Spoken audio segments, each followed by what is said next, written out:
আসসালামু আলাইকুম, শুভ সকাল সবাইকে। সবাই কেমন আছেন? আশা করি সবাই ভালো আছেন। আমি আল্লাহর রহমতে ভালো আছি। প্রতিদিনের মতো ছোট্ট করে একটা ব্লগ শেয়ার করছি।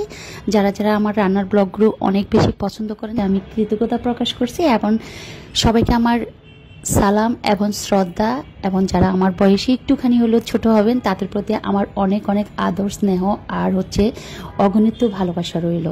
আসলে আমরা যারা নারীরা বাসায় থাকি, বা নারী পুরুষ এবং যৌথ পরিবার বলেন, ছোট পরিবার বলেন, মধ্যবিত্ত পরিবার বলেন, রান্না কিন্তু আমাদের বাঙালিদের বাসায় প্রতিটা ঘরে ঘরে কম বেশি হয়। যেমন বাইরের রাষ্ট্রে যারা থাকে তাদের জন্য আমাদের বাঙালিদের মতো এত রান্না আমার মনে হয় না যে কোনো বাইরের রাষ্ট্রে যারা থাকেন বাংলাদেশের বাইরে তারা করেন। কারণ আমরা বাঙালিরা খেতে পছন্দ করি, রান্না করতে পছন্দ করি, নিজের মতো রান্না করে খেতে পছন্দ করি, বা হোটেলে রেয়ার হচ্ছে 15 দিনে একদিন, মাসে একদিন, বা মাঝে মাঝে একটু হলেও বাইরে খেতে চাই, বাট অ্যাভেলেবেল না। তো এই জন্য বলা যে আমরা নারীরা নিত্যদিন রান্না করি, যারা বাসায় থাকি বা বাসার সবাই মিলে খেতে পছন্দ করি বা বাসার খাবার পছন্দ করি, তাদের জন্য রান্নাটা একটা হবি। তো আজকে সকালে হলো যে লাল শাক তো একদম মানে চলে যাচ্ছে এমন একটা অবস্থাও না, বাট লাল শাকের টেস্টটা নষ্ট হয়ে যাচ্ছে এমন একটা অবস্থা। কারণ লাল শাকটা হচ্ছে কি প্রথম যখন বের হয় তখন একদম টানা 20-25 দিন বা 1 মাস টানা খেতে ভালো লাগে, তারপরে ফুল এসে যায় বা খেতে ভালো লাগে না, বা অতটা সুন্দর পাওয়া যায় না, পুরনত্ব পাওয়া যায়, বড় হয়ে গেছে, কচি কচি না, ছোট ছোট গাছের লাল শাক না, এমন না। তো সেজন্য হচ্ছে কি আমরা এমনি নতুনত্বের প্রচারী সবাই, তো নতুন যেই তরকারিটা যেই সিজনে বের হয় আমরা সবাই চেষ্টা করি কম বেশি যত বেশি দাম হোক একটু হলো কেনা। তো আমি যখন ফার্স্ট লাল শাক কিনেছিলাম তখন লাল শাকের মুঠি ছিল, ছোট্ট একটা মুঠির দামে ছিল 30 টাকা, তারপর 25 টাকা, তারপর 15 টাকা, এখন মাঝে মাঝে 10 টাকায় বা 15 টাকায় 2 মুঠা এমনও পাওয়া যাচ্ছে। আমার সাথে যদি কারো মিল থাকে কথার বা দামের অবশ্যই জানাবেন আমি ভুল বললাম কিনা।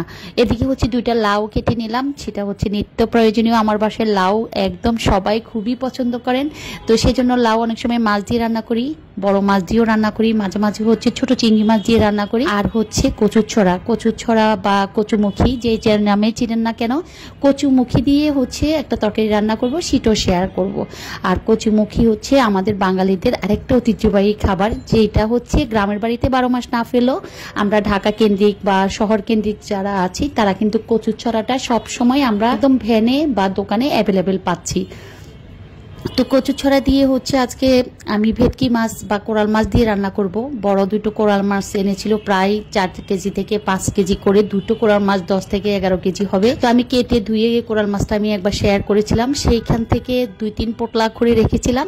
জাস্ট আজকে হচ্ছে একটা ভাগ বের করে মাছটাকে ভালোভাবে ধুয়ে পরিষ্কার করে, আবার হচ্ছে লেবু পানি দিয়ে একটু ধুয়ে পরিষ্কার করে আমি মাছটাকে ফ্রেশ করে রেখেছিলাম। দেন হচ্ছে কচুরছড়াটা কাটার পর হচ্ছে আবার কচুরছড়াকে একটু হালকা হলুদ আর লবণ দিয়ে আমি ভাপ দিয়ে নামিয়ে ফেলেছি। এখন হচ্ছে যে রান্নাটা করছি সেই রান্নাটা হচ্ছে কচুমুখী দিয়ে কোরাল মাছ, চিংড়ি মাছ দিয়ে হচ্ছে লাউ আর লাল শাক হচ্ছে একদম মানে কি পানি ছাড়া, যাতে এক ফোঁটা পানিও না থাকে, লাল শাকটা যেন একদম লাল লাল থাকে, ভাত মাখার সাথে সাথে লাল শাকের সাথে যেন লাল লাল একটা ভাত হয়ে যায়, সেভাবে হচ্ছে লাল শাকটা ভাজি করছি।